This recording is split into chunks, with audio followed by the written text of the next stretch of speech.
ในดำติจองลอยหนุ่มอีวันลอยหนุ่มเฮาย้อนเปือว่า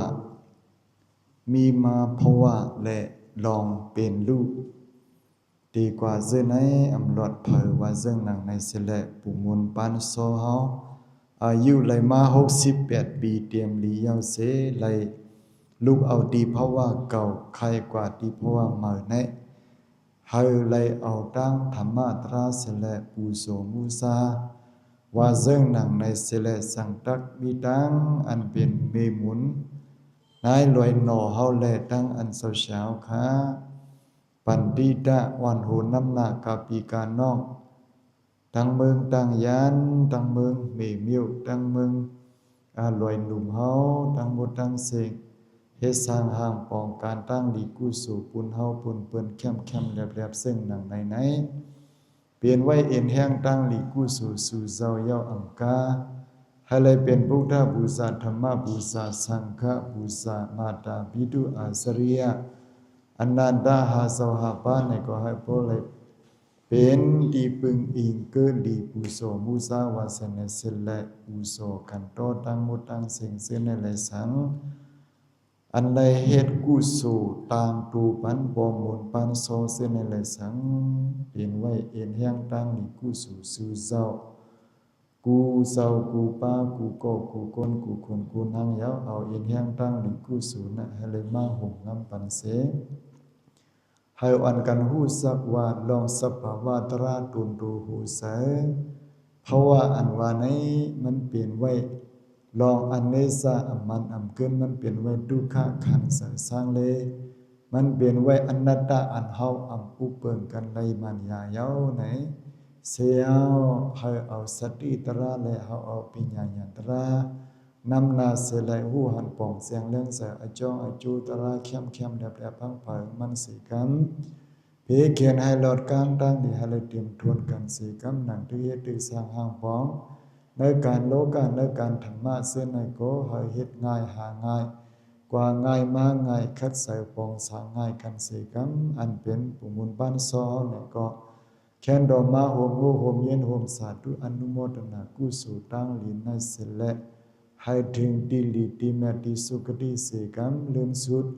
เสมก็ลิบก็ตายก็หายก็ยังตั้งหมดตั้งเสกให้วันกันเพียวหัดถึงดีเสนตั้งมันเมียนสื่อใส่อันห้องวางมักงานนั่นเสลไลควันหลี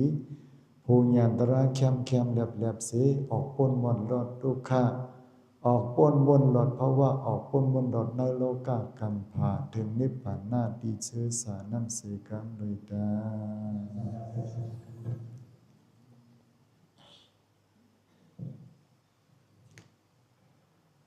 โมกะระโมกะระโมกะหาบันเดอิสระรินัตถะอิสาสีลานานาสามิโลกหังคารวาสิลันติกามิวันติทุกิยันติหาบันเด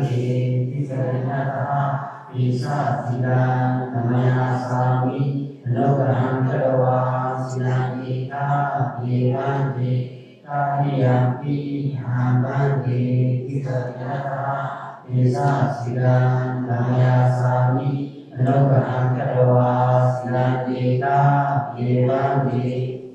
ยะมหาวัดดามิสวัสดิธานะโมตัสสะภะคะวะโตอะระหะโตสัมมาสัมพุทธัสสะนะโมตัสสะภะคะวะโตอะระหะโตสัมมาสัมพุทธัสสะนะโมตัสสะภะคะวะโตอะระหะโตสัมมาสัมพุทธัสสะนะโมตัสสะภะคะวะโตอะระหะโตสัมมาสัมพุทธัสสะพุทธังสรณังกัจฉามิธัมมังสรณังกัจฉามิสังฆังสรณังกัจฉามิพุทธังสรณังคัจฉามิธัมมังสรณังคัจฉามิสังฆังสรณังคัจฉามิทุติยมปิพุทธังสรณังคัจฉามิทุติยมปิธัมมังสรณังคัจฉามิทุติยมปิสังฆังสรณังคัจฉามิต ตติยามปิพุทธังสรณังคัจฉามิตติยามปิธัมมังสรณังคัจฉามิตติยามปิสังฆังสรณังคัจฉามิ ติสรณะกามนังปริปุณณัง อาภิชา ปานาติบาตาเวรมณีสิกขาปดังสมาธิยามิ อานาติปาตาเวรมณีสิกขาปะสมาธิยามิ อาดินาดานาเวรมณีสิกขาปดังสมาธิยามิ อาเวนะทานาเวรมณีสิกขาปะสมาธิยามิ กาเมสุเมสาสาราเวรมณีสิกขาปดังสมาธิยามิ อามิสุเมสาสาราเวรมณีสิกขาปะสมาธิยามิ มุสาวาดาเวรมณีสิกขาปดังสมาธิยามิ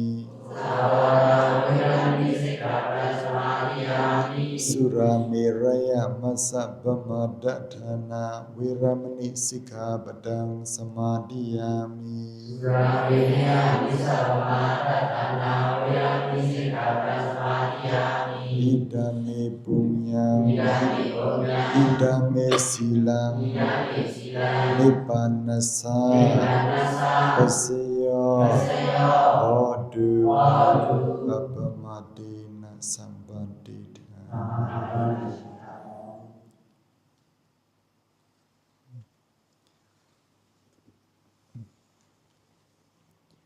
า วันมันในถึงมาเลือนเปียดปัทมาลองเลย13คำนองนะ วันที่12ในเดือนจุลาย2026ตูแมนยามกลางคำตามดีจองลอยหนุ่มเฮาขาดที่ไหนอิงเอาเฮาเป็นเพราะว่ากวนเหมือนกันมือลิบก็ไล่สวยกันมือตายก็ไล่สวยกันเฮ็ดจังไดมือซึ่งหนังตักปอมูลสปานโซเฮามีเอาในเฮาเลยต่างตูมันสิแลเฮ็ดดานะเฮ็ดศีลเฮ็ดภาวนาต่างตูมันสิแลทอมตราต่างตูมันสิแลเฮ็ดเวซะดีกว่าซื่อไหนมันเปลี่ยนไว้ตอนอันสวยแถมกันนิ้วหนึ่งยาวตาได้มาสวยแถมวันมื้อไหนลือเสหอเฮินอันเป็นในมุนลอยหน่อเฮาเขาวานปางพาเวงตั้งยานเกวมกาซื้ออันลูกลางตั้งหมู่ตั้งเสงนางสิงอุสายสางโซเขาวันกองหงนางยาสิงสายยืนมองสายสางสมอ๋องนางคำกูเขาวันปางพานางคำหลีสายสางอ๋องเขาเวงลาเสียวตั้งสกุปันดิดาวขาจองลอยหนุ่มดีในนางลากวยสายคำป่าเขาเขาปอกโคเวงตั้งยานลูกลางลานดินตั้งหมดตั้งเสงกาปีน้องๆตั้งหมดตั้งเสงอันไหนมันเป็นปูนพรกวนเฮาหนึ่งก็เฮาฮู้สักกันหนึ่งแค้นได้ไล่สวยเทียมกันต้องเปิ้นนำฮู้สักกันเพราะว่าถึงมาแขกลีปังซามาซะไหนเปิ้นก็คัดใส่มาสวยกันย้อนนั้นในอันไหนก็มันเป็นเพียงทุ่งกวนเฮาหนึ่งก็เพียงทุ่งในตุงวนกวนเฮาได้ไล่สวยเทียมกันและเฮาก็ซ้อนนำปองเป็นไรซึ่งเฮาอ่อนกันคัดใส่สวยเทียมกันอยู่เนาะฮะเลยอ่อนกันปองใส่ซึ่งในเสละอ่อนกันสิบยุกย่องกันให้เลยเป็นสังฆะตระเข้มๆแลบๆก่อนสิกันวันมื้อไหนเฮาเศร้าในก็ได้มาย้อนเอาธรรมะตราเสละมาปูโสปันมายุกย่องปันมาหอมมาเมตตาปันปีสร้างสัตว์กุลและเปิงหลุมมันปอมูลปันโซเฮาสั่งชื่อว่าตึกมีดีเพราะว่าอันตึกใครถ่อมตราไหลถ่อมตราไหลตึกมีดีเพราะว่าอันใครไหลกุสุในก็แค้นดอกมาเปิดหับเอากุสุมาเปิดถ่อมตราห่มหอมซ้อมเฮาขาดตั้งบุญตั้งเสียงสิกรรมวันมื้อไหนได้เอาโหโคตราอันสิมีไว้ว่าต ตายเย้าอำสุดสุดเย้าอำตายในนั้นเสละเตมาเมตตาปันกว่าเนาะผู้โคตราว่าซึ่งก็ตายเย้าอำสุดสุดเย้าอำตายมันมีไว้สองเมียว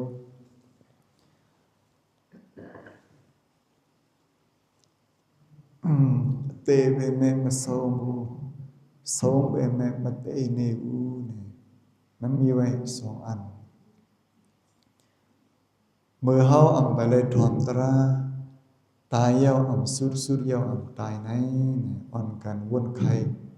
มรณานุสติกรรมฐานตราวนไข่สังขารเพราะว่าอันเป็นอนิจจทุกขอนัตตาและเพราะว่าอันเป็นสาติสาระเกิดเท่าเป็นตายหังผาหังมันกว่าตัวหนึ่งเนี่ยอ่อนกันว่าซ้อม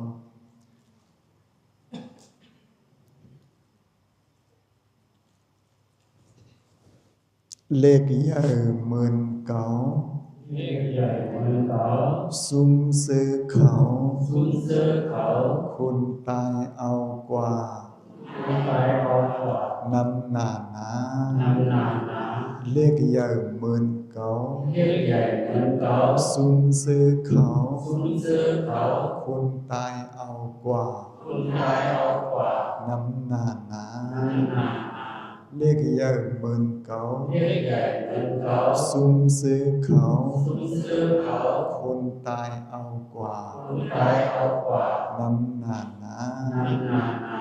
เมื่อไปเท่าใน มือไปเขาได้ ดีเฮ็ดไว้ ดีเรียกไว้ ตางหลีในนำน้ ทั้งมีแน่นำน้ ำเมื่อไปเสียบใน ำมือไปเสียบได้ ดีเฮ็ดไว้ ดีเรียกไว้ ตางหลีในนำน้ ทั้งมีแน่นำน้ ำเมื่อไปตายใน ำมือไปตายแน่ ดีเฮ็ดไว้ ดีเรียกไว้ ตางหลีในนำน้ำ ทั้งมีแน่นำน้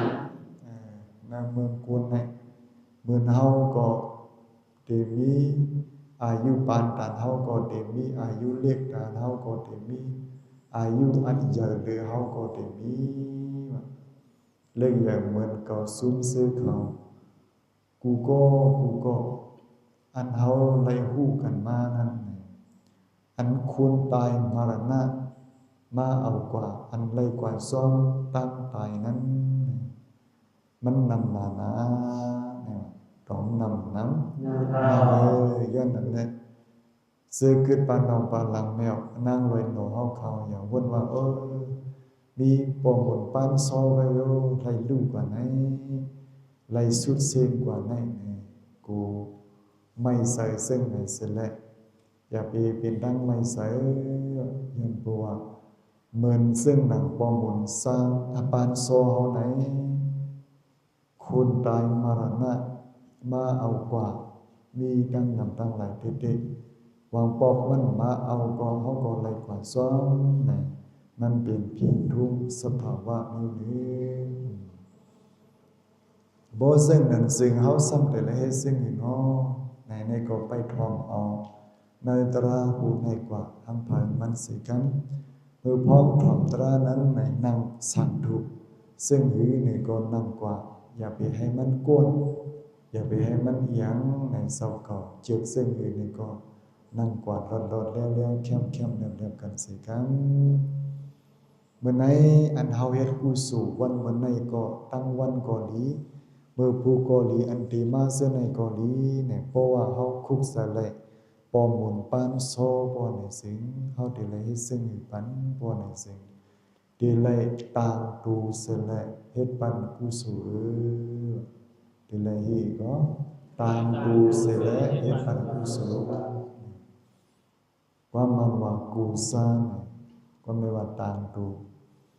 ยันนั้นแลเมื่อใดเนี่ยก็เฮาตางตูมันให้เฮ็ดกุศลยามเมื่อเหลียวในตางตูปอมุนปานซอยทองปันตราเนี่ยโวนเส้นสิแลเฮาก็เฮามีพรดีก็ตายกว่าก็เฮามีพรดีซั่นแนวเมืองกวนเฮาไหนมันก็หลากหลายนะตายเย้าอำสุดในก็มีตายเย้าอำสุดอันว่าไหนมันเหมือนซึ่งหันประมวลปานโซเฮา วันเหมือนในปอความใต้เฮาว่านี่มันตายกว่า มันเป็นหันกว่าก็มันตายกว่า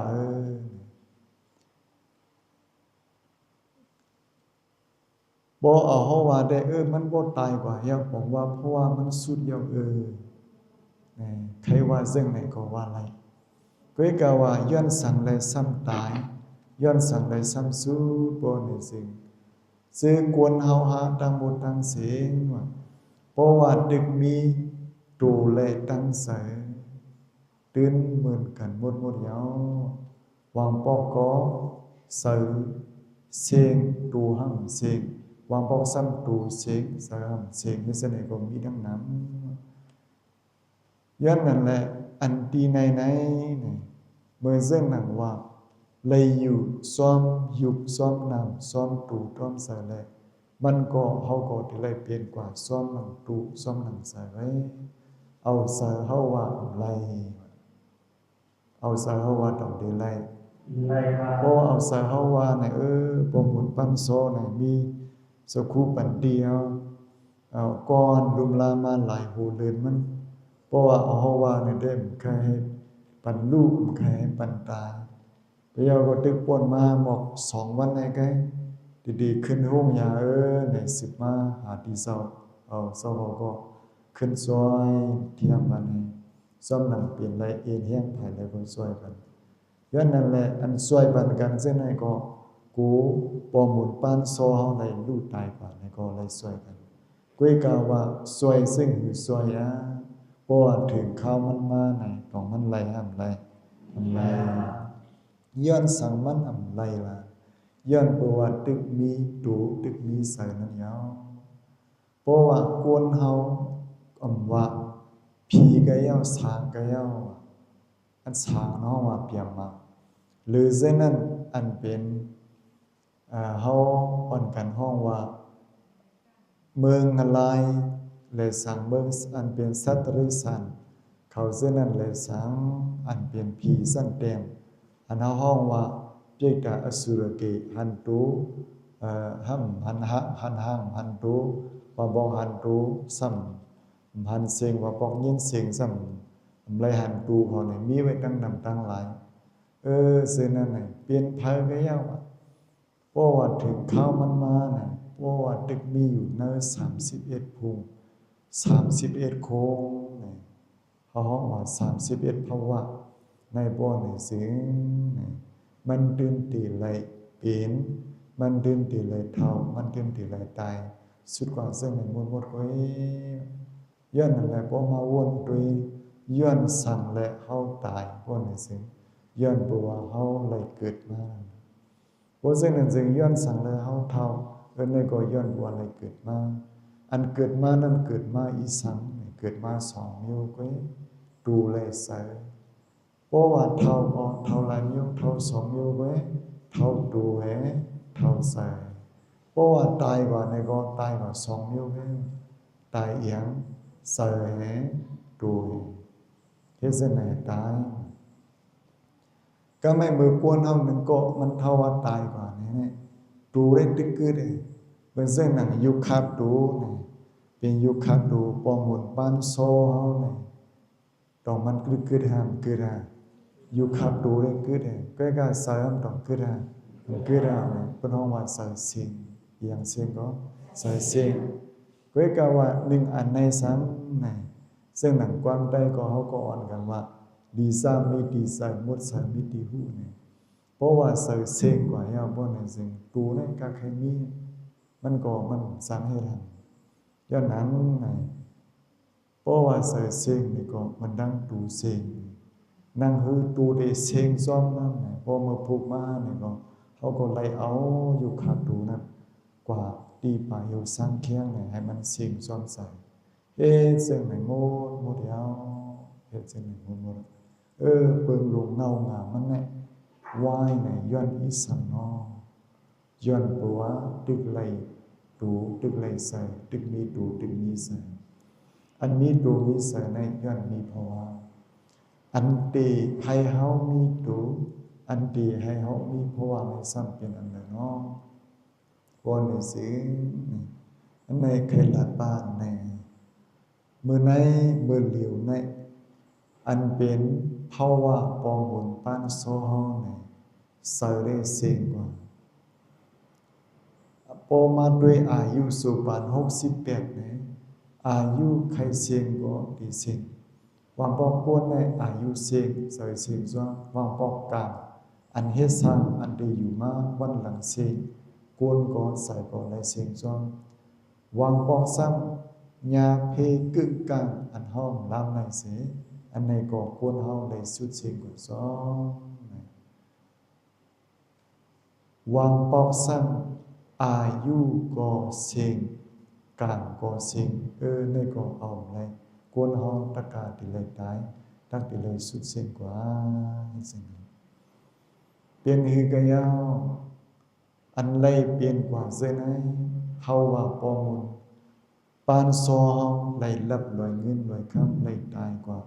เลยลูกกว่ายาวกวนเฮาดังหมดดังเสียงเพราะว่าเฮาอำไปถึงสั้น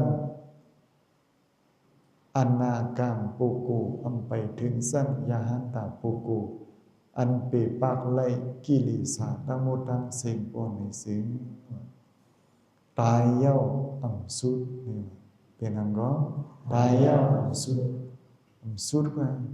ป้อมหูได้มันสุดเสียงความใดว่ามันสุดเสียงเอาขนาดอันห้องว่าศาสตร์ปันในเรมันได้สุดเสียงก้วยกาว่ากวนเฮาหนึ่งก็เพราะว่าเฮาตึกอยู่ในโครงการปั่นลงเตียวเมืองผีเมืองสางปั่นลงลกขึ้นไปขึ้นเลยอยู่ป้อนในเสียงตายก็สุดเว้ยเฮ็ดสังมันสุดลามันกว่าตีเทียงนั่นมันแน่ก็มันกว่าตีเทียงเพราะว่ามันกว่าตีเทียงเพราะว่าเฮาในมันสุดดีในมันรู้กว่ายะมันตายกว่ายะในมันตายกว่าในสัตว์ใน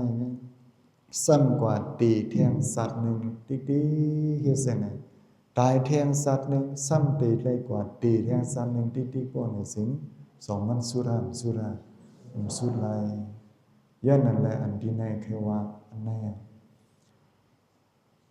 ก็ไม่อันกวนหนึ่งก็มันตายกว่ายาบ่หมุนปานซอมันลูกกว่าตายกว่ามันไหนพอกวนตั้งนำเฮายุ่งยำกันว่า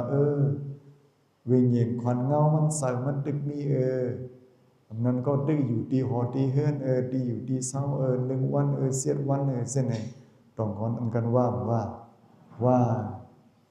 ก้อยกาว่าอันว่าก็ผิด5นี่ก็ผิดก้อยกาว่าอันเคลาเตพอเอาธรรมะตราอภิธรรมะพระเป็นสวะป้อนให้สิงกวนแน่ความตายเฮามันมีไหมมันมีทางซึ่งหือนี่เพราะว่ากวนแน่ตายแน่นี่ตายห้ามตายห้านี่ความตายมีแทงคอเปิ้นตุ้ยอันไรนี่เปิ้นตุ้ยว่าเสแน่ขาดห้ามตุ้ยนั้นตุ้ยอันไหนก็เสแน่ขาดมันขาดแค่นั้นมันขาดดีแล้วขาดดีตัวนี่เพราะว่ามันขาดนั่นแหละใส่แน่นี่มันต้องได้ขาดกันเพราะว่าขาดก็เฮาวัดได้ก้อยกาว่ามีอันว่าขาดอันว่าเนี่ยเสือก2 เส้นเสือก1 เส้นเนี่ยมันขาดกว่ากลางมันได้ขาดก้อยกาว่าเสือกอันมัดไว้ไผปุ้นเพราะว่ามันนำในก็มันก็เลียนกว่าสู้ไผปุ้นเพราะว่าเสือกอันแทงอันมัดไว้ไผปุ้นมันนำในก็อันมันขาดกว่านั้นน่ะเสือกนั้นขึ้นกว่าสู้ที่ปุ้นกำลังย้อนนั่นแหละมันสุดเสียงไหลก็ไม่อันสุดเสียงไหลในบ่ในเส้นนั้นเสียงกวนเฮาหนึ่งก็มันดูตายกว่ามื้อในอันกว่าตีแท้เพราะว่าหมาในเปลี่ยนเซออันในก็กว่าตี5อันเป็นวิญญาณควันเงาอันในกว่าตี5นี่คำพองก็ตึกงำเงาพอเอาเปิงธรรมะตราพระเป็นสวะพ้นในสิงเซออันในนี่กว่าตีไรเซออันในต้องดีกว่าตีไรอันตีไรว่ามันตตีไรเฮาสองว่าขาดให้ยังอันว่ามันก้นหนึ่งก็ตายแน่หนึ่งกว่าสร้างด้วยตูมันน่ะกับสร้างด้วยใส่มันน่ะเพราะใส่แน่เอียงก็เฮาวางก็ ตายกว่าย้อนเสือนี่มันตายเอาแหละแต่ได้เอาเสืออันไหนมันตึกอยู่แทงเสืออันไหนมันขึ้นกว่าตีแทงในท้องได้เปลี่ยนไรเปลี่ยนไรมันสุดกว่าโป้ซึ่งนั่นซึ่งอันกว่าตีแทงนั้นรู้ไอ้สังอันกว่าตีนะเสืออ่อนกว่าตีได้ก็เสือในเมียนเนี่ยวิญญาณควันเงาเอากว่าตีก็มันดึงสุดอันไรกว่าตีให้พ่อห้องสุดนะมันเป็นอิสระป้อนในสิ่งนี่มันเป็นกามตราอันเฮาละเฮ็ดไว้มันเป็นอย่างเนาะกามตราอันเฮาละเฮ็ดไว้ก็ไม่กามตราอันเฮาละเฮ็ดไว้นี่ก็ทำหลากหลายไว้อันเซาเขาตะกาวเขาคำว่าดีว่าอ๋อกามตราสหัมสหาอันนี้เป็นความปาลีมานะกรรมมานะกรรมเพราะว่าอันเฮาเลยคัดสรรมากวนกูเมียวตัวเฮ็ดโซบาใส่จามลีซาทั้งหมดทั้งสิ่งนั้นสัพเพสัตตากรรมวินัสสันติสัตวะทั้งหมดทั้งสิ่งนั้นของเศร้าเก่าอันเลยเฮ็ดสร้างมาเอาตัวเฮ็ดโซบาใส่จามทั้งสิ่งนั้นมันตื่นเปลี่ยนคู่ของอันตาเศร้าเก่ากำเหลวมันตื่นลุยบอกเพราะมันลู่ไหนใส่ลู่ก็กามแน่มลู่เพราะสิ่งหนึ่งสิ่งอันกว่าแทงเพราะว่าเนี่ยเพอก็อ่อนกว่ากามนี่ก็อ่อนกว่าเพอก็อ่อนกว่าเนาะกามนี่ก็อ่อนกว่าใส่เกิดว่าป้นหนึ่งสิ่งบ่ว่าเฮาใครลัดว่าใส่นี่ก็อ่อนกว่าว่าหนึ่งใส่นี่มันได้เปลี่ยนใส่เมื่อไหร่ใส่เมื่อไปขาดนั่นไงใส่อันมันขาดเยอะกว่านั่นมันตื้นอ่อนกว่าเลยสร้างเมื่อไปขาดนั่นก็สร้างอ่อนกว่าไรกามอันเฮาตึกเฮ็ดตึกสร้างเฮ็ดสร้างไว้กวนกูมิวนั่นก็สร้างอ่อนกว่าไรมันเหมือนซึ่งหือละบ่ในสิ่งกวนเฮานั่นก็อันเฮาหันทางเสียงไว้ว่าเฮาสับไผเด่นไผเด่นหนึ่งอันไหนเพราะว่าเฮาสับมาแห้งหุบมันนั่นแห้งแรงมันนั่นมันเลี้ยงซ้อมหนังมันเลี้ยงใหญ่ก็มันก็เลี้ยงอะไรนำป้อนเลี้ยงป้อเป็นเลี้ยงป้อนนี่ก็มันก็เลี้ยงอะไรเฮ็ดซั่นเหมือนกันเหมือนในหนังเก่าโกนเฮากูก็อันเฮาเลยลุกเอาดีเพราะว่าเก่าให้ขึ้นกว่าดีแทงดีเพราะว่าไหนมันเปลี่ยนอันตุ้มย้อนมันอันตุ้มย้อนมันอันว่านี่มันเป็นสังมันสังอันตุ้มย้อนไผเด่นเหลี่ยมหนึ่งเฮาได้สับอันในก้วยกาว่าอำสังโตมาบ่ว่าอันเป็นปิวไผมันนั่นบ่ว่ามีลมมาปะทะอันนี้มันสร้างกว่าสับแถมอันหนึ่งใส่กวนเฮาเนี่ยเพราะว่ากวนเฮาเนี่ยก็มันนั้นอีสังมาสั่นกว่าแห้งในก็กวนเฮาเนี่ยมันก็เป็นอันนั้นการกู้สู่อะไรมาสั่นกาแห้งอันนั้นก็อันเฮาซับใส่และซ้ำเปลี่ยนอันละอันซับใส่นั้นมาสั่นกว่าแห้งพวกนี้อย่างนี้ก็กว่าซ้อมอันนั้นก็ไม่แทงอันปึงเตียกมันอันกูนเฮาลูกเอาดีเพราะว่าเก่ากว่าดีเพราะว่ามังเนี่ย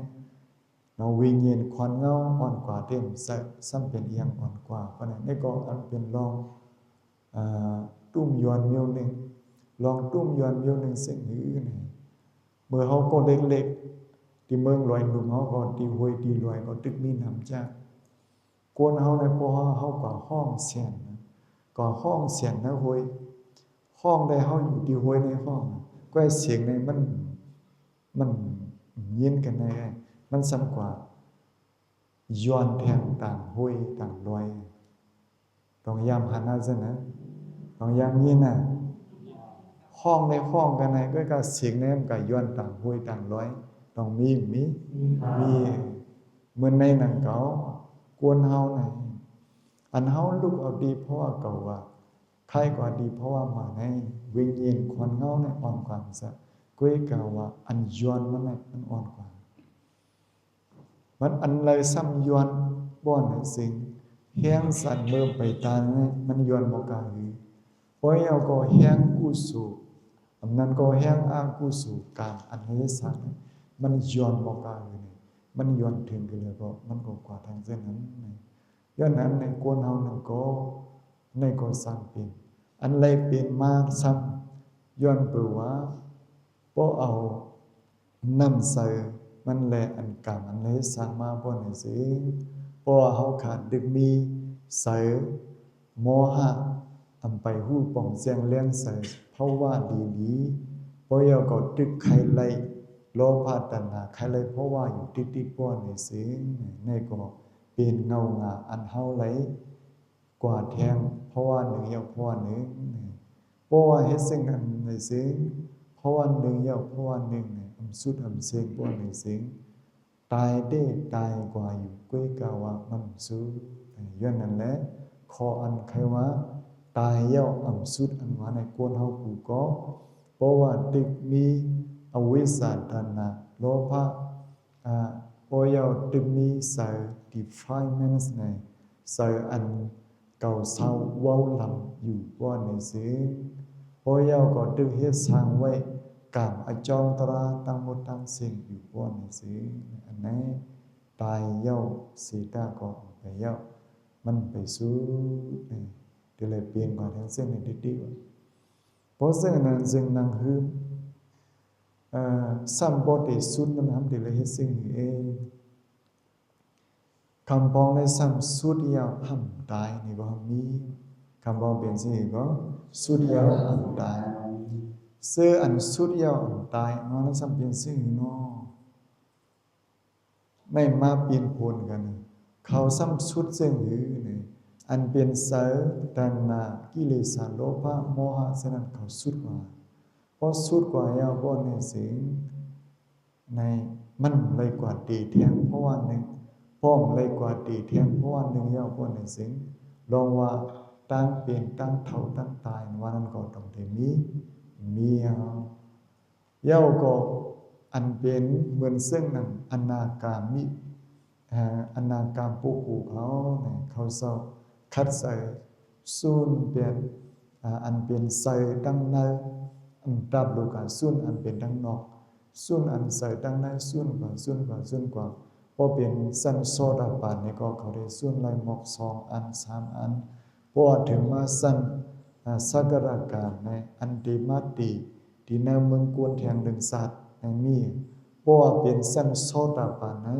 ติมาติในเมืองกวนแทงเสร็จสัตว์พอเสร็จสัตว์แล้วก็ย่อออกตีสุรในพอสุรก็มันตายก็ไม่เพราะว่าเป็นสั้นสักราการปกูนมาสั้นตึกตีเลยมาติในเมืองกวนแทงดึงสัตว์พอสัตว์ในไปสุดเขาตึกตีเลยตีถึงสัตว์เนี่ยก็ไม่เพราะว่าแทงสั้นหนึ่งย่อเป็นสั้นอนาคามปกูอันนั้นสั้นความปาลีว่าอนาคามิกาเนี่ยบอกว่ากวนก็อันอัมมาตีแทงเพราะว่ากวนเจนั้นเขาเป็นสุดป้อมมาตีเอาเนี่ยก็บอกว่าอันตายก็เมียสุดก็สุดเดก็ไม่ลือเสนั่นเนี่ยซ้ำจ้าแทงทำเป็นสั้นอันไรในสั้นเสวยหันตาปุกุสั้นเสวยหันตาปุกุเด้เนี่ยเขาว่าอรหัตตพละเนี่ยสั้นอันนั้นได้เป็นสั้นอันปีปากเป็นไรกิเลส10อันเต็มทนเขาเจ้าเสนาในก็ใครง่ายตั้งเจ้าอนาคามปุกุนั่นก็เพราะว่าลูกกว่าเยามีตาติมาติขึ้นมีตาติแทงเพราะว่าก็มีย้อนนั้นในเพราะว่ามีก็เขาสุดยาวอันตายในเขาสุดอีสังสุดเป็นสายกิเลสเพราะว่าสุดแสบสายกิเลสก็ลองเกิดลองเท่าลองเปลี่ยนลองตายนั่นมีเนี่ยย้อนนั้นในสุดยาวอันตายเนี่ยใครหมายถึงซึ่งในเสด็จแล้วยาวกวนเฮาในเพราะซึ่งนั้นซึ่งเพราะว่าในสุดก็อำลีตายก็อำลีอำสุดก็อำลีอำตายก็อำลีของเจ้าใจ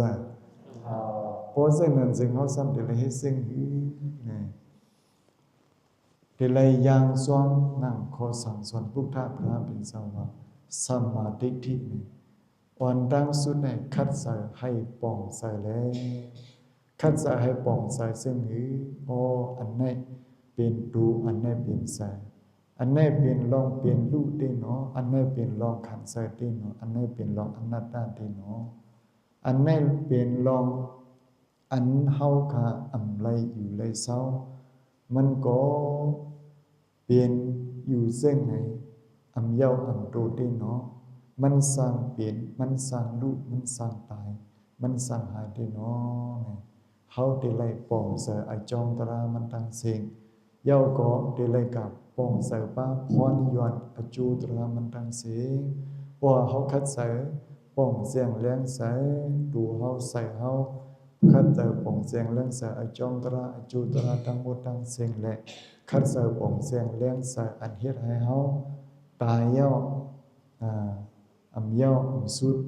ก็เย้าก็บองบอกคือทางว่ามันสุดซ้ำสุดให้ไหนกว่าปันอยู่เส้นไหนไอจองว่ามันอยู่ดีใส่ก้นเฮาลงเนาะใส่เส้นนั้นเปิ้นห้องว่าความใดว่าใส่เก่าเศร้าเว้าลำยาวเพราะฉะนั้นจริงก้นเฮาในเฮาได้เลยคัดใส่ไฮไลท์ปากเปียดใส่เก่าเศร้าเว้าลำเนาะเพราะฉะนั้นจริงเฮาในตายเย้าก็มันเตอำสิบทายมันดังที่สุดเด้ป้อมเสอนั้นตายเย้าก็อำสุดนางฮือบ่เตสุดเตบ่เตอำตายแทงไล่เตนั้นเฮาขาดไล่อ่อนกันคัดเสอเอามากญาณอันว่าผู้หันป่องเสียงตราว่าอจองตราทั้งหมดทั้งสิ่งเตนั้นมาเตียบเปียดอันเป็นใส่เก่าเศร้าเว้าเหล่านั้นเฮาเพราะว่าเฮาเตียบเปียดไล่อันนั้นเตสุดก็สุดสิ่งก็สิ่งบ่ยาวก็เพราะว่าสุดสิ่งเตียวไหนก็เฮาก็เตรียมเลยตายเตรียมเลยหายทั้งหมดทั้งสิ่งเนาะไหนให้เลยอ่อนกันใส่ป้องใส่สะโพตราทั้งหมดทั้งสิ่งสิ่งให้สิ้นเลยในโลกะโครงกังอยู่ไหนตายก็มันสุดลงเนาะสุดพอสุดเดใส่เก่าสาวลำสุดเดในเปิ้นต่างห้องว่ามันอ่ำตายมันอ่ำเปลี่ยนแทงมันตั้งตายก็ตีสุดเยาก็กิเลสาก็สุดคันธาเฮาก็สุดดูเลยตั้งใจก็ขัดพุทธอันนี้เป็นสังห้องว่านิพพานะที่กระเดียนเยาเพราะว่าดูคันธาอำไปพุทธอำไปสุดอำไปหายเซ็งเสอเก่าเศร้าเว้าลำอำไปหาอำไปตายอำไปพุทธอำไปสุดเฮาแน่ตึกดีปันกว่าปันมาซึ่งในตึกยาวหวังปอกอตายห้ามขึ้นเปลี่ยนยาวห้ามขึ้นติดตายเปลี่ยนกว่าซึ่งตึกนี่แค้นรอหาเลยป่องเสียงลองตั้งตายลองเพราะว่าและลองตั้งตาดีข้ามไล่ตั้งตายและลองตาดีข้ามไล่เพราะว่าอันสุดในเปลี่ยนอีสังนี่ให้ป่องเสียงเลี้ยงเสอกันถึงก็รีบก็ตายก็หายก็ยังทั้งหมดทั้งสิ่งเพิ่มันเสร็จและเอาสติตราพระเอาสติลองอำลงอำลืมอปมาตาตราพังไว้นำมโหไสเพิ่มันเสร็จแล้วสู่ศาสตร์ปานในเฮาอำไปไล่เตียบเปียดไล่ใส่เก่าสาวลำเสียงสิ่งในก็ให้เลยเป็นกวนอันมีสืบพันปรามีเฮ็ดสร้างให้มีสืบพันปรามีดีฮอดในปานหังผาหังมันกูเศร้ากูตนกูป้ากูก็กูโกนสักการเวทา